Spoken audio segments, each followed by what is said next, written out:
to Aaron is, what is your take on that, especially with the view to Facebook's Libra initiative? I'll just take the two more questions there and I'll come back to you, Aaron. Thank you.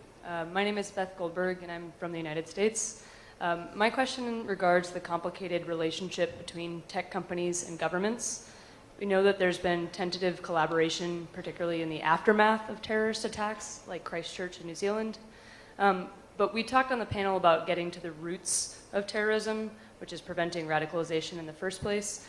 So I want to ask the panelists, particularly Aaron, what we think tech companies and governments can do or should do to better address prevention of violent extremism. Thank you. Yeah. Hello, my name is Luce and I'm from Belgium, and I also had a question for Aaron. You mentioned that you work closely together with companies like Twitter to regulate or to tackle extremism online, and I was wondering for the unregulated platforms like Telegram, Signal, are there any ways that we can tackle radicalization there, or is this absolutely impossible? Thank you. Aaron, did you get all of those? Yeah, I there's took one notes. on cryptocurrencies. Yeah.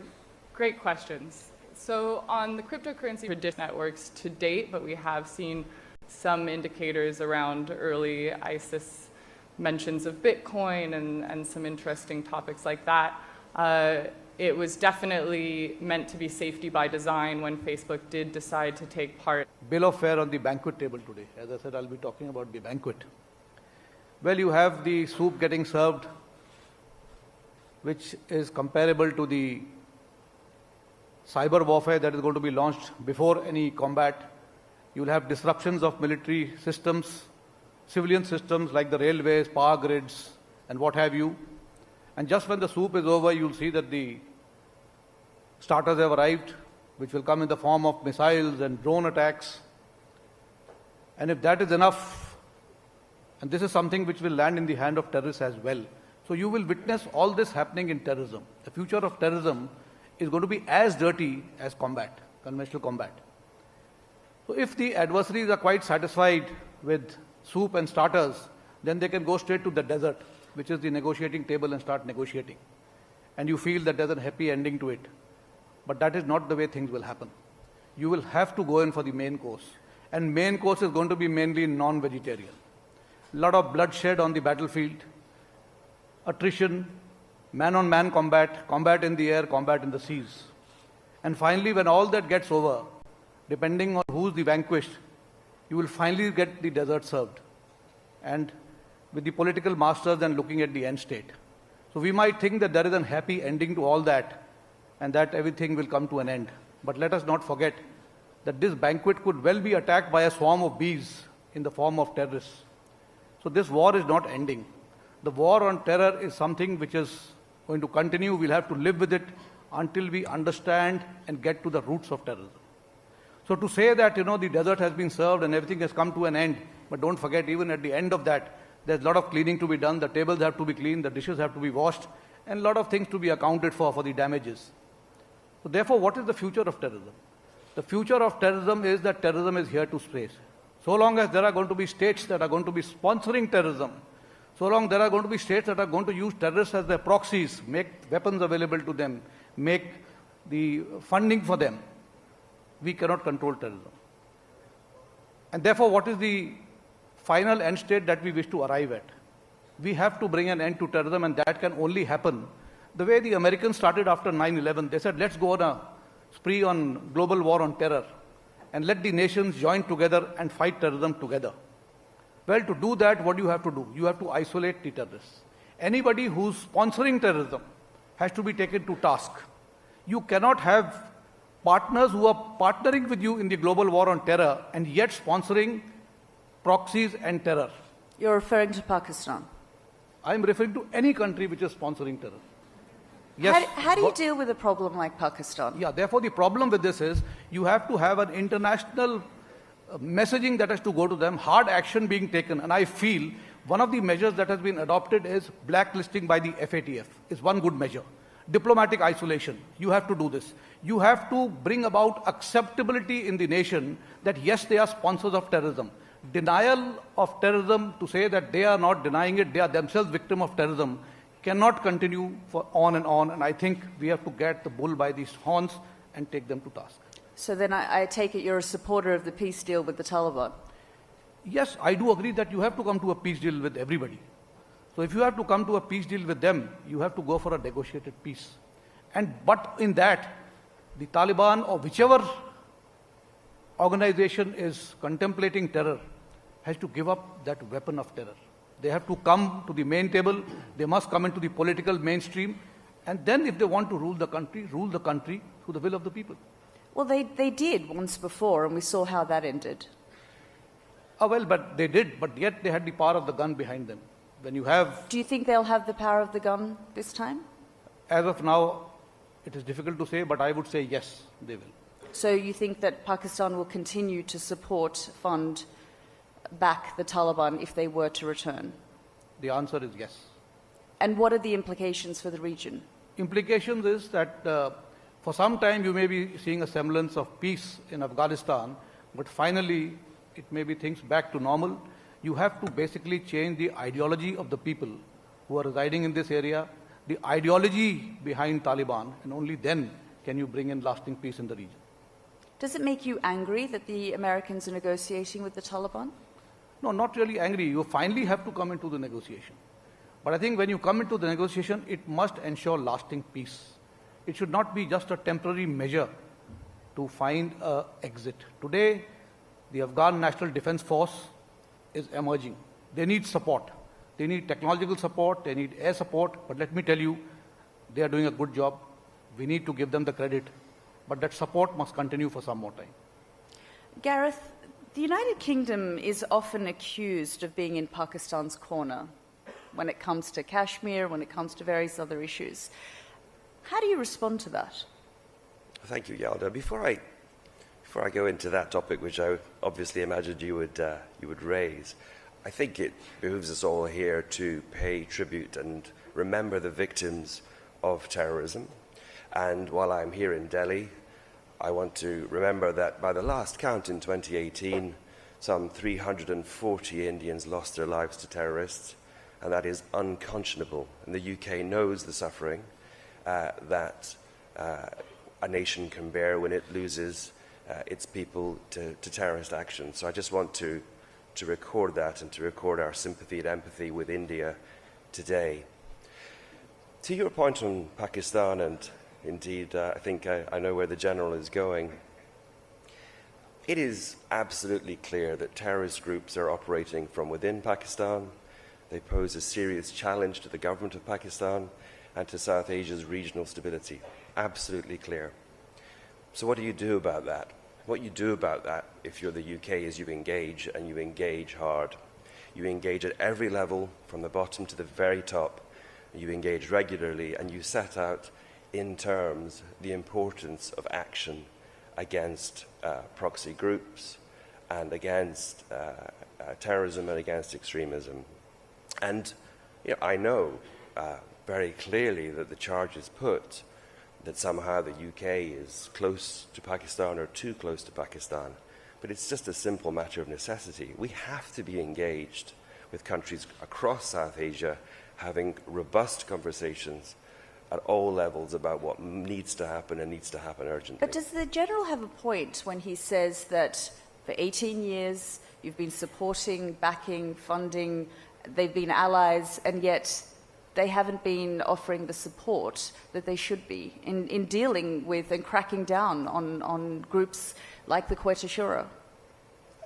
It is clear that these sorts of enterprises are intergenerational in their duration. If I take Northern Ireland, the British government, I should say, began talks with the IRA 26 years before the Good Friday Agreement in 1972, the year of my birth.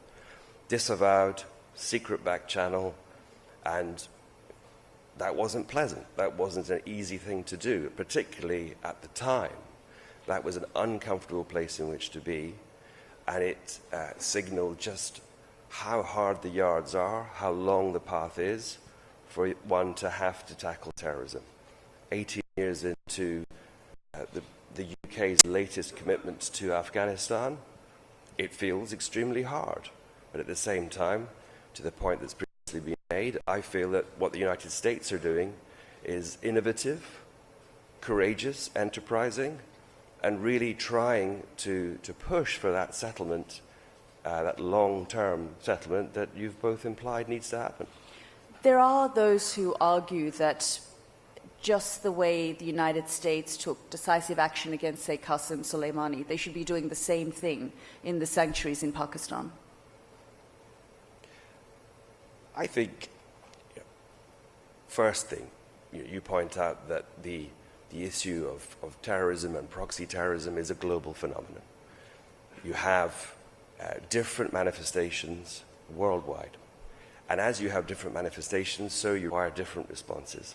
Responses have to be tailored to the situation at hand. Now, on Iran, the UK government has put it on record that we do not lament the passing of Qasem Soleimani. At the same time, we've made equally clear that the way forward is restraint, and that the way forward is to achieve a return to, in the Middle East region, enduring political settlement on the basis of compliance with international law and the rules-based system. Can I just pick up on that with you, General? Do you think that there should be more decisive action when it comes to these sanctuaries in Pakistan? Well, yes, that's what I alluded to. I said, yes, there needs to be decisive action. With Pakistan, we are looking at blacklisting by the FATF. That is one measure. And if finally that doesn't yield results, then you've got to go in for decisive action. Yes, I do agree with you. Saad, we've just spoken to the General about the regional implications here of a peace deal.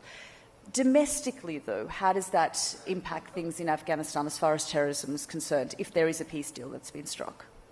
Well, I think that the Taliban narrative that they have won is obviously is one that dominates now in Afghanistan, that they have forced the Americans to do this deal.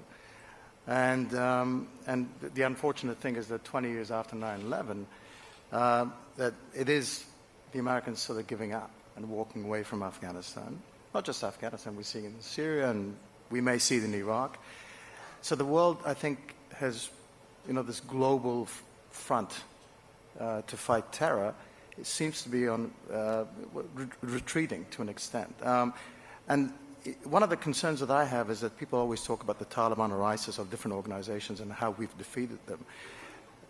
Radical violent Islam as an idea is still well and alive and stronger than ever before. So I think that collectively we're not doing things right.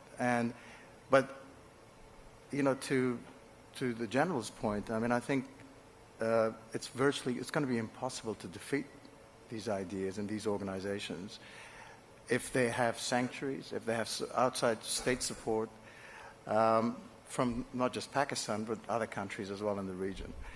And I think that that's why we have to have a very grown-up approach to this. I just read the Afghanistan chapter of a senior U.S. official's book, which is coming out later this year. I mean, his point was that we have fought 18 wars in Afghanistan 1 year at a time. That I think that it's much more tactical than strategic. We don't actually take a step back and think through the consequences of our actions. The concern that we have is groups like the Taliban. I mean, even if we do a deal with the Taliban, the concern that we have is that the group will fragment. The more radical elements will still resist. And a peace deal doesn't include, say, ISIS, for example. No, it doesn't. But, there will be a Taliban 2.0 and a Taliban 3.0. And I think the best hope we have is that we have a low-temperature insurgency for a decade or two. That's the best-case scenario. Worst-case scenario, we'll compromise on our values and the things that we've built over the last 20 years, and we'll bring these guys into our system, and yet the fighting will continue. But the world has lost patience, and I think if you look at the U.S. and you look at the elections and so forth, that they want to disengage. I mean, I think that across the political establishment, I think there's no one that says that we have to actually be engaged in the region. So that's very dangerous. And but it also makes sense for and President Trump has said this, that the rest of the world also needs to step up. And I think that whether it's India, or Britain, and others need to also step up. This is a global challenge for us, and it needs to be sort of dealt with in a way that we have to understand that it's going to impact us for the next 2 or 3 decades at least. How does the world deal with a state sponsor of terrorism? Well, I think to your point, if they can target Qasem Soleimani, why can't they target a general that lives in Rawalpindi? The ISI has been, and again in this book, in this chapter, this senior U.S. official confirms that how active they were in terms of their support of the Taliban. Listen, you cannot have a peace deal until the sanctuaries exist in those countries. And what the weapons and training and everything else and the funding they receive from Pakistan, it's contributed to 8,000 deaths, international casualties in Afghanistan. It's not something that you can ignore. But I think that what we're seeing in Doha and the negotiations, it's to an extent, it can be misinterpreted as a defeat. It's a surrender deal in the eyes of many. And there's no real clarity as to what Pakistan's role will be in terms of this peace deal, what role they will take. It's wishful thinking, but I think you have to look at history and how Pakistan has played its hand in the past. Whether it was after 9/11, whether it was in the 90s or even the 80s. I think for us to expect something different is a bit naive. Erin, Saad and the other panelists talked about ideology. I mean, what is so appealing about the ideology of terrorism that draws people to it? Well, there's definitely a huge body of research behind the push and pull factors that lead people into violent extremist and terrorist groups. I wouldn't want to orientalize it. So actually, when you look at white supremacy terrorism or Islamist extremist terrorism or other forms of violent extremism, that process looks very similar. And oftentimes people focus on the grievances, so feeling disenfranchised, feeling like you're part of a marginalized group. That would include a lot of people, and most people that have experienced those perhaps negative push factors, they're not going to become terrorists. What we do find, and I think the key ingredient that does drive people into these groups is the empowerment structure that it provides. And actually, that's one of the saddest things, is that maybe they're not finding that elsewhere, but that these groups are promising clarity. So they're taking all these confusing, very complex socio-political problems, and they're simplifying it into very easy to digest messaging of who is good and who is bad, why you are being marginalized, and they offer the solution, which is the most important part. They, in fact, offer a hero narrative whereby we've simplified what the problem is, and you are the hero that can help be part of the solution, and it's a very clear pathway. And dare I say, it's very hard to find that sort of simplified messaging in other empowerment structures, especially for young people. But when we look at Daesh, or the so-called Islamic State, we saw recruitment happen from a huge range of socio-political backgrounds, women that had PhDs that went and joined in some cases. We also saw people join from more criminal organizational backgrounds that had previous offenses, but we also saw people with engineering skills or basic accountancy skills. That's an interesting case study because building a state building like they were trying to do, is a very different and wider recruitment strategy than militant, violent, non-state armed group recruitment. So they were going above and beyond militant recruitment and actually looking to state build. When you look at other forms of violent extremism like the white supremacy movements or extreme right-wing violent extremist movements across Europe and the US, similarly they're offering a lot of comradeship, a lot of friendship and social networks, sometimes job opportunities. So the questions are really, how do you prevent people being allured by a false narrative in the first place? If they start getting involved in it, how do you counter that narrative as far as an online space is concerned? And then once somebody is within that network, how can you disengage them? And these are these demand multi-sector approaches. That includes the tech sector being at the table. General Petraeus, who was here last year, talked about the physical caliphate no longer existing, but actually that's now moved to an online caliphate. You work for Facebook, and often there's a finger of blame on tech companies for not doing enough, for being negligent when it comes to cracking down on the radicalization that goes on online. How do you respond to that? I would say that a lot has been done, especially in the last 5 years. The first thing is that most tech companies, I'm on a policy team that just does counterterrorism and dangerous organizations. That team did not exist 5 years ago. Tech companies did not know that they had to hire in-house expertise on these topics.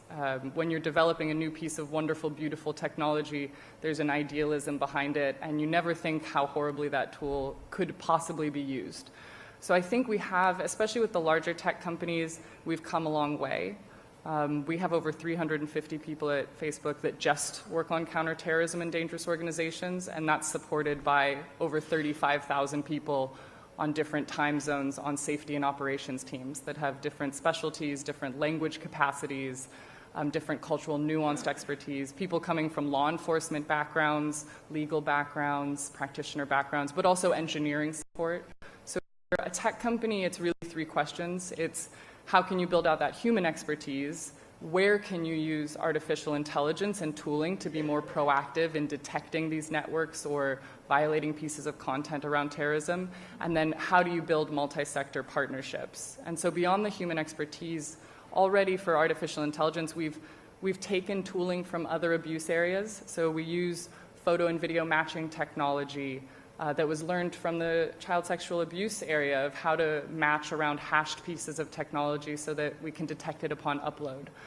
We also can use things like language detection, better technology around recidivism so that if you take down an account for some of these indicators, the same bad actor is prevented from returning.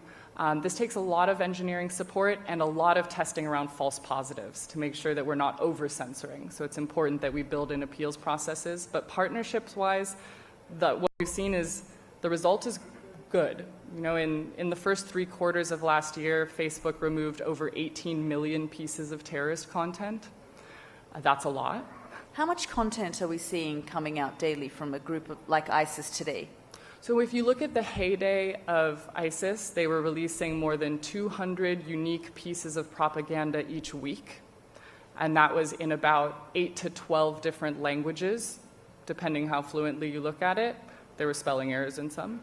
And if you look at that now, it's a drip feed. It's very, very little. So as far as centralized, organized propaganda from the various, I think, 36 to 38 different branded media wings that they had at one point, we've gone down to a very tiny amount. However, the adversarial shift, when we talk about a virtual caliphate, is now the movement to smaller, less regulated platforms. So we aren't going to see the obvious stuff as much on Facebook. We're having to see where trails lead to, and we have to work across the tech sector. So it's part of the reason that in 2017 we formed the Global Internet Forum to Counter Terrorism, GIFCT, and that was founded by Facebook, YouTube, Microsoft, and Twitter, and now includes a wide range of companies like Amazon, Dropbox, LinkedIn, Pinterest, ones that you wouldn't even normally think to come to the table, but we're all seeing the shift across platforms. I'm going to open the floor to the audience, and I believe the young fellows have some questions. So if you can come to the microphone and ask your questions. They're all looking at each other. Samir tells me you have loads of questions, so I'll give you a chance to think about it, but I'll come to you here. Please, if you could introduce yourself, and then... I'm Divya Razdan. I'm a researcher and a journalist. I work on terrorism and radicalization in India. I have a question for the first CDS of India. Congratulations, sir. And my question is, sir, radicalization cannot be eliminated because I've seen that it has been a failed case. I have not seen a single successful case where we saw that de-radicalization got successful. So what are your views on de-radicalization and radicalization? And if de-radicalization is not successful, so how come we eliminate terrorism in the country? Thank you. I don't think we should work it at that way. Anything that has started can be put to an end. To say that radicalization cannot be countered, I don't quite agree with this. Radicalization can be countered. You've got to start looking at where the radicalization is happening. And the radicalization, who are the people who are radicalizing these people? It is happening from schools, universities, from religious places and sites. And then there are a group of people who are spreading this. So I think first what you get to think is, you get to the nerve of the whole thing as to who's radicalizing people. You can start isolating these people gradually and then start a counter-radicalization program by identifying people who have been radicalized to what degree. You've got to segregate them in degrees. And then look at those who are completely radicalized, first target them, but then start also looking at the future. Like what we are seeing in Kashmir, we saw radicalization happening. Today we are seeing radicalization being undertaken even amongst the young people. Girls and boys as young as 10 and 12 are now being radicalized. These people can still be isolated from these radicalization in a gradual way. But there are people who have completely been radicalized. These people need to be taken out separately, possibly taken into some de-radicalization camps. We've got de-radicalization camps going on in our country. Let me tell you, even Pakistan is doing the same. Pakistan also has de-radicalization camps, which they have understood that some of the terrorism that they have been sponsoring is actually hitting back at them. So they are also doing it. So to say that there is no end state to this, I don't quite agree. You have to, of course, it will be a law. As I said, when you look at warfare, warfare ends in a particular time frame. You know, as I said, when the dessert gets served, it comes in a time-bound manner. But terrorism is not going to come in that manner. It is here to stay. It will continue unless you address all these issues. Ideology, radicalization is one issue which has to be addressed on priority, and it can be. Do you think the Indian Army's approach in Kashmir has been so heavy-handed that it's led many to become radicalized? I think that the impression being created that the Indian Army has been heavy-handed. Indian Army had to be heavy-handed in the very initial stages when the proxy war was launched on us in the early 90s. That time we had to use to some hard measures, but thereafter, let me tell you, Indian Army has not been using hard tactics, because if you look at the casualty figures that our security forces suffer vis-a-vis the terrorists, the ratio is almost 1:3. If we were heavy-handed, we wouldn't be suffering casualties, because any time we suspected a place being infested with terrorists, we would just go and blow that place away. Our thing is, we first take the shot onto ourselves, identify a location where the terrorist is, and only then start acting. So I think there's a lot of misinformation that is being spread that but we are things like pellet guns are used, you know, and a lot of young people are being blinded who are just protesting. They're not radicalized. There were people who were young people who had been radicalized who were pelting stones, which was as lethal as pellet guns. We have had casualties, including death being caused because of stones. If we start saying that the services also, or the security forces also start using stones against the stone pelters, that is not the way the security forces are meant to act. Pellet guns is supposed to be a non-lethal weapon system, but it is supposed to be fired below the legs. But you please see how a terrorist operates. You know, you look at these stone pelters. I will show you positions. They are picking up stones from the ground. There are some people who are throwing stones standing, some people picking up stones on the ground. So when the soldiers are firing at the legs, there are some people whose face is touching the ground. He's picking up a stone. So the pellet gun goes and hits the face. He's not aiming for the face, he's aiming for the leg where the pellet gun is supposed to be aimed. But if at that stage you are picking up a stone on the ground and your face is at the leg height, obviously your face will get hit. So I don't think the security forces can be blamed for the injuries that have been caused by pellet guns. Pellet guns are non-lethal weapon systems, but now we've devised different ways of dealing with this, and pellet guns are very sparingly being used. In fact, I would say rarely being used in the valley. Thank you, Ms. Hakim. Two short questions, one to General Rawat and one to Mr. Bailey. General Rawat, congratulations on your appointment. My principal question is about how the model of your appointment as a first among equals system is going to work, because in the army, even I'm a grandson of a Gorkha officer. Does the 2IC culture also infiltrate there, or how will this first among equals thing work? Even in the Supreme Court, we see the CJI has some of a, administrative upper hand in the working of the court. How is it going to work in the Chiefs of Staff Committee? And my second question is to Mr. Bailey. We've seen a phenomenon of strong leaders all over the world being elected. In India, of course, Prime Minister Modi. Now in the United Kingdom, we have Prime Minister Johnson. What do you think Prime Minister Johnson means for our country, and what do you think he means for counter-terrorism efforts all around the world, and specifically for India with respect to Pakistan and the neighborhood? Thank you so much.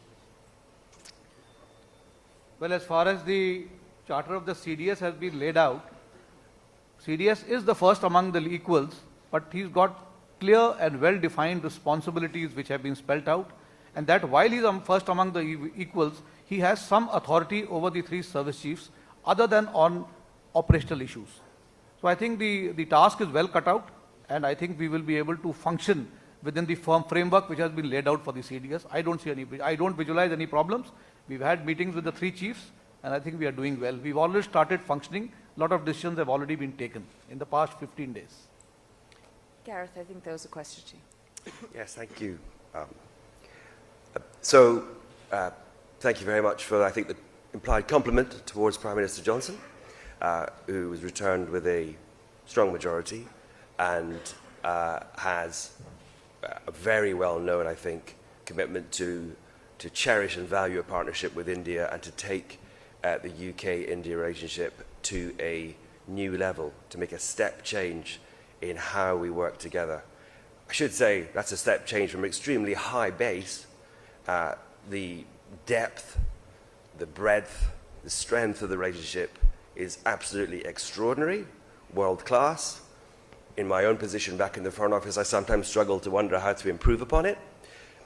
But there we are. That's a nice place to be in. In terms of counter-terrorism, I think the not often talked about fact is that year on year we have a really deep cooperative dialogue with the government of India on the full spectrum of counter-terrorism issues. That's 13 years now to my count. I chaired with my colleagues in London this year's dialogue, and you can of course ask the Ministry of External Affairs, but there was a real sense, I think, from their takeaway that we were embarking on something even better going ahead. The British are absolutely no stranger to terror attacks on our soil. Over the last 2 years alone, we've foiled 19 major terrorist plots. Of course, you've seen one very vividly, the latest London Bridge attack, but do recall that behind that there are 19 that were prevented. So we're sharp and we're ready, and we have a lot of experience that we can share with India, and we know, of course, that India has just as much experience, if not more, to share with us. I think, I haven't had a chance to speak about the Financial Action Task Force, which of course is very much in the news, and the General mentioned it, as did others. The Financial Action Task Force is an impartial, objective, technical body that absolutely scrutinises and pores over the evidence that is put to it. And the UK actually are the pen holder within the task force on Pakistan. We are the ones that have to sift and work through the evidence put to the task force. We are the ones that have to apply quite an extraordinary amount of Her Majesty's Treasury brainpower to work out what we've got there by way of a record from Pakistan. And so far, there is definitely some progress that has been made. Some progress. There is so much more progress that needs to be done. And we say to Pakistan, at the very highest level, and they agree with us, that a step change is required, and Prime Minister Khan and Chief of Army Staff Bajwa have made very clear commitments, and those commitments can be seen. We can all look at them on public record, and we can decide whether or not Pakistan has met those commitments. And as we approach the next stage of the Financial Task Force, we know, of course, that all options are on the table on the evidence, on the basis of evidence submitted to the FATF. It's there for a reason. It's a sober body. It has a mission to do. And although it's a long, long road to travel, we're confident that it is doing its job. But Gareth, you said that Pakistan's taken concrete steps, and we can find that. But could you give us an example? So, very basically, because the technical language runs to pages and pages, some progress on legislation around counter-terrorism financing, particularly on remittances, which can finance terrorism, and particular progress around detentions and arrests. Again, I stress, this is some progress. Nobody is sitting out there and saying, that's a complete record, by no means. But what is important is that the Pakistanis too recognize that there is a way to go, and they have to keep moving in a sustainable, significant, and non-reversible direction. Sorry, I'll take a question there and from the fellows, and then I'll come back here. Yeah. Thank you very much. The name is Maximilian Brembring from Germany. Thank you for the panel for this very interesting discussion. You've stressed also, just now that we were talking about the FATF, the importance of cutting down on financing of terrorism. And one discussion that we've had throughout the last year was on the role that cryptocurrencies play. So far, traditional cryptocurrencies have only been used limitedly by terrorist groups because of their volatility. Now we are discussing something like stablecoin worries about the role that could play. So my question to Aaron is, what is your take on that, especially with the view to Facebook's Libra initiative? I'll just take the two more questions there, and I'll come back to you, Aaron. Thank you. My name is Beth Goldberg, and I'm from the United States. My question regards the complicated relationship between tech companies and governments. We know that there's been tentative collaboration, particularly in the aftermath of terrorist attacks like Christchurch in New Zealand. But we talked on the panel about getting to the roots of terrorism, which is preventing radicalization in the first place. So I want to ask the panelists, particularly Aaron, what we think tech companies and governments can do or should do to better address prevention of violent extremism. Thank you. Yeah. Hello, my name is Luce and I'm from Belgium, and I also had a question for Aaron. You mentioned that you work closely together with companies like Twitter to regulate or to tackle extremism online, and I was wondering for the unregulated platforms like Telegram, Signal, are there any ways that we can tackle radicalization there, or is this absolutely impossible? Thank you. Aaron, did you get all of those? Yeah, I there's took one notes. on cryptocurrencies. Yeah. Great questions. So on the cryptocurrency networks to date, but we have seen some indicators around early ISIS mentions of Bitcoin and some interesting topics like that. It was definitely meant to be safety by design when Facebook did decide to take part as one of the partners that developed Libra. Libra was actually launched by about 30 different entities, including banking sectors at the table. So it was built with the banking sector in mind. It definitely wasn't a rogue warrior move by Facebook, and it took many, many months. And what Facebook developed specifically was Calibra. I agree it's confusing, and maybe they should have chosen a different name, but Calibra is the wallet that holds Libra as a currency to be used on Facebook. I think what we need to do is have a lot of oversight and partnerships. I'm glad that the currency was launched with banking sector in mind and secure intelligence and open source intelligence with an ear to the ground to make sure that we're seeing if that does proliferate in any way, shape, or form. We work with a lot of experts and researchers that all they do is sit on different parts of the web and look for what those trends are going to be. It's hard to sometimes know what an adversarial shift is going to look like. But definitely, there's no way we want to be part of terrorist finance through any of our products and systems. We work a lot with sanctions teams, and there's always a lot of lawyers in the room when these discussions happen as well. Happy to follow up with you afterwards for a little bit more of a deep dive. On the talk about how technology is working with governments, you mentioned work within a crisis, and I think that is an important one. It's important that we are at the table when a real-world harm-based event is ongoing or has just happened. So in the aftermath of Christchurch in New Zealand, we had policy teams go to New Zealand to work with them on the ground with some of our law enforcement teams. Those efforts scale up very quickly. So in the first 24 hours after Christchurch, we removed 1.5 million versions of the video being shared. I look at terrorist propaganda all the time. I have never seen one piece of propaganda go so viral so quickly, and that was not an Islamist extremist piece of propaganda. We developed with the GIFCT, so that multi-platform effort, we developed a content incident protocol that now can stand alongside different governments' crisis protocol. So if there's an online aspect that happens alongside an attack, we can work very quickly to label it, hash it, and share the hashes among the GIFCT consortium of companies. A hash means it's not the actual photo or video, it's like a digital fingerprint of that entity that can't be reversed, so that if you have it on your platform, it's like putting a fishing net through so that you can find it. I think when you talk about prevention, though, that's a very different topic. Really, that's not just about tech and government working together.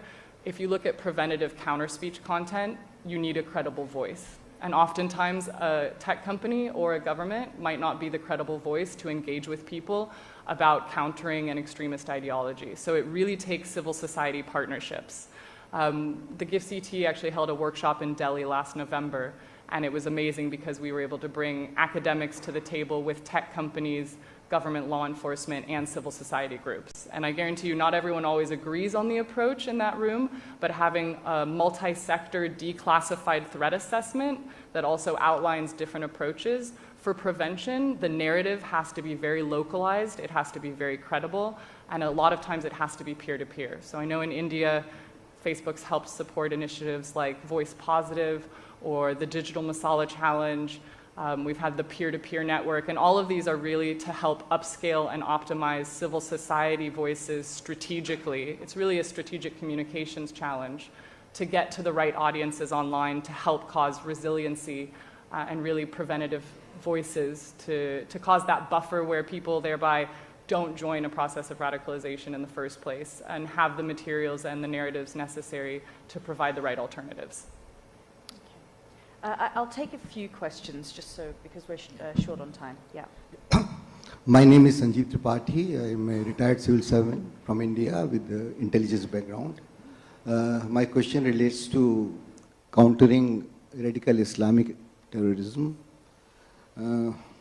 We all know that the military defeat of ISIS or killing of Baghdadi has been a big setback to the ISIS, but the war against jihadi extremism has not yet won. It cannot be, actually, we all now agree, won by military action alone, and the ideology has to be countered. Now, one thing I will just say here, that it's a religion-based ideology. So primarily, it has to be countered within the religion. Any interference from outside could be counterproductive. So now my question is, the thing is that if it has to be countered within the religion, that means initiative has to come from Islamic countries to define what Islam is. Be encouraged to counter this jihadi propaganda, because jihadis, they quote extensively from religious books, verses from Holy Quran. So it has to be countered by Islamic theologists themselves. So my question is that whether anything is being done in the West to encourage moderate Islamists, moderate theologists to counter the ideology that is being propagated by the radical Islamic elements. Thank you, thank you. And I'll take a question there, and Okay. one, sorry, just behind you, sir, and then I'll come back. Morning. Yep. Good Go morning, ahead. this is Yash from University of Delhi. My question is, how do you think the withdrawal of US from Afghanistan would change the security system in India and the world as a whole? Thank you. One here, and then I'll come Yeah, back to my you. name is Dr. Sharma. Terrorism is a global. It is funded. Is there any global mechanism by which you can identify who funds terrorism? If not, then why not to create a global system for surveillance to identify who funds terrorism and to counter it? Thank you. Okay. Do you want to? Sure. Yeah. I can kick it off. One, just about the idea of, what angle should a narrative take to actually be constructive in countering an extremist ideology. One aspect definitely is the ideology itself, whether that's religious or politically motivated. There are tons of examples globally around amazing interfaith communities or religious communities that are proactively developing counter-speech and proactively engaging online. I know we work with a group called Imams Online, and it's literally just about having them present their interpretations and debunking some of the different verses that are sometimes abused in promoting violence. So if anyone wants examples, I have lists and lists of amazing NGOs producing a lot of these incredible pieces of content online. I think we shouldn't discount, however, that when you pick apart at somebody that has been radicalized, sometimes the ideology itself is the loosest angle.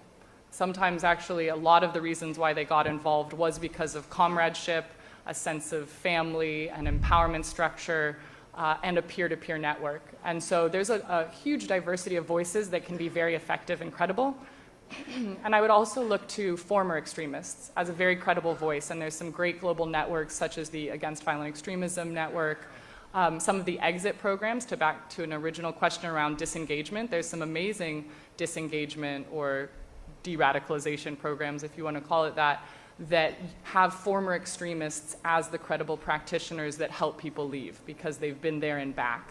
And so I think some of these exit programs are worth highlighting and surfacing online in a more robust way. I know that the redirect method that Jigsaw helped develop that's being used across Google, Microsoft, and parts of Facebook help when people are searching for this sort of content that they actually are directed to NGOs and content that are countering it. So I think we've seen some innovation. And around global mechanisms, I know from the tech sector, the whole point of the Global Internet Forum to Counter Terrorism was to go beyond a one platform, one country approach. So really, I mean, please raise your hand if you have one app on your phone. Okay, bad actors are the same. So we need multiple platforms from multiple countries, and the analysis has to be transnational, multi-platform. And so that's the entire point, is to strategically look beyond one country, one platform, and then we can actually get to the adversarial shift. And there will always be platforms that don't want to come to the table. So some of the telegrams and signals, the door is open to them. Maybe they just haven't been targeted enough to come to the table, but our point from tech companies is to have an open door to help smaller, medium, and large companies get to a better place, whether that's by tech solutions, declassified threat assessments with law enforcement from government, which we build into our workshops, or just better, quick turnaround academic research. So I know that ORF was part of the global research on terrorism and technology that GIFCT funded last year, and it meant that we were getting quick insights and reports from 7 different institutes on 4 continents that produced 13 papers last year, and they were all meant to help the tech companies. Saad, I'm going to ask you the question about the US withdrawal. You're speaking to all the different players. Is there a sense of, I mean, how it'll help the region, how it'll help India? Well, I think that, you know, to an extent, America's involvement has made everyone else very lazy. And I think that this gives the region an opportunity to actually do things on their own.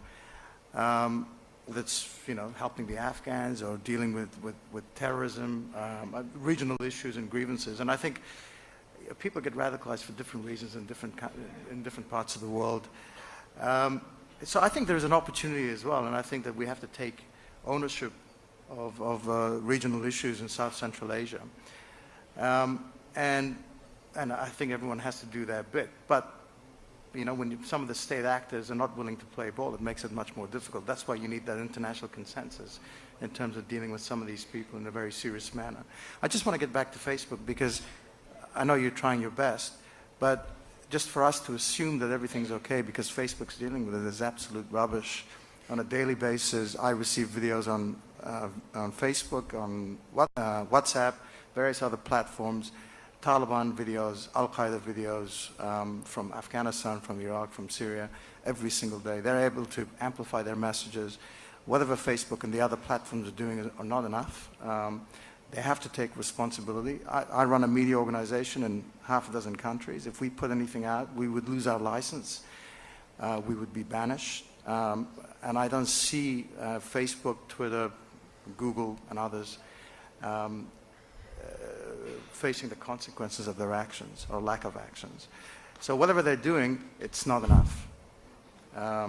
And, you know, yes, you may take down 18 million videos, but you may also allow 18 million videos to get through, or even 5 videos. That's enough to radicalize people. That's enough to amplify their messages. And even getting back to Islam, unfortunately, there is no, I mean, today the internet allows anyone to become an imam. and the most radical voices tend to resonate, unfortunately. Again, it's in this new environment of social media, it's very difficult for states, for people like us, media organizations, to monitor and to control what goes on. Gareth. What Saad and Erin say is extremely compelling from the perspective of someone who's a diplomat, and of course, Saad's media, and Erin is a representative of a tech company. Ultimately, Erin said it best, I think. Authentic voices are needed. They need to be local voices. They need to be peer-to-peer voices. And if you get the source fixed, then the work of the diplomat and the work of the tech company, the work of the media organization becomes that much easier to do. That does not mean that we're letting ourselves off the hook. We have something we have to do. We have to do it in a full spectrum way all together at once. To the Afghanistan point, and to Saad's understandable pessimism earlier, let's just recall here that for 18, 19 years, the international community has been working on something called an Afghanistan peace process. We are now in something at a stage which is innovative, difficult, hard, but ultimately to the point of the local voice and ownership and support and culture shift. This has got to be, and yes, it sounds like a cliche, but it's a real thing, an Afghan-owned and Afghan-led peace process. Is it? Is the current process Afghan-led and Afghan-owned? It has to be. It will be. We are at a stage, and that stage has to be overpassed, and we need to get in at pace very quickly into intra-Afghan negotiations. We have been waiting goodness knows how long to get to that point, and if we don't get into the intra-Afghan negotiation space with something genuinely authentic, owned across the political spectrum, then yes, we will fail. But we are moving in that direction. Okay. Yeah. Oh, yeah, we've got time for one last question. Okay, I'm Ijaz Malikzada. I'm from Afghanistan. I'm a delegate here from the Afghan Institute for Strategic Studies. I work as a researcher. Aaron, I echo Saad here that there's much done in terms of videos. I was monitoring Taliban accounts, like hundreds of accounts during the election season, September 28th elections in Afghanistan. They were posting videos, tons of videos. It seemed that most of these accounts were managed from one room, maybe from Rawalpindi or wherever it is, but maybe someone or a group of people behind these accounts. They were fake accounts, most of them. There was no signs of life, but there was no action. For the record, I reported some of these Twitter and Facebook posts, but the message came back that the posts did not violate the community guidelines. And so it continues. Those same accounts still exist, and they post. Is there any specific, anti-Taliban program in Facebook, just to be frank? And on the Sorry, Ijaz, we've literally run out of time, so I'm just going to take that question to Erin and let you address it. Okay, sure, and come find me in the break. I'm happy to continue the dialogue, absolutely. So I'm definitely not here to say all of counterterrorism, it's your problem, we fixed it, box ticked, no more terrorists on Facebook. It's absolutely just not the case, because as we said, we'll change a policy, we'll change a piece of technology, and the adversarial shift is very quick. What I would say is that flagging is necessary. I definitely am not psychic, unfortunately, working on that app, I'm sure, but I would be happy to re-review any of the accounts that you flagged. We do need people to flag things, because if you're seeing a video, it means it wasn't hashed. It means we don't have it in our file to be able to detect it. Usually one flag of a video can lead to the removal of 100, 1,000, 10,000 other shares of that video. And then we would also review the profiles. So you're obviously finding a gap where you were flagging some things that we didn't catch, and we should definitely be re-reviewing it. The process feels very reactive, like something's out there and then you respond to it. Well, there's not an algorithm. First of all, there's not an agreed upon global definition of terrorism. So there's definitely not an algorithm that says this is terrorism. We can do things proactively around logo detection, around recidivism, around network analysis. Once we know about a piece of content and it's been labeled, then we can remove it en masse. So 98 to 99% of what we do remove for terrorism is done proactively without anyone flagging it to us in the first place. But that 1% of what we're missing at scale with billions of global users is absolutely crucial for those indicators. Some of it can be done proactively. A lot of it does have to be reactively because we don't know what the content looks like. The adversarial shift is real. And we see even official terrorist content being used in clips by mainstream media, by very credible voices, shared among researchers. So context matters. It's not like child exploitation imagery where that is illegal to share at all costs. During the rise of ISIS, we saw covers of Dabik magazines being used by BBC and elsewhere. And so context, we don't want to remove the mainstream dialogue around terrorism. We have to be very effective of scaled both what can a machine find, but also triaging that to human review. And it's hard. Okay, I can see Samir hovering, trying to push us off the stage. Ladies and gentlemen, please thank my panelists. Bill of fare on the banquet table today, as I said.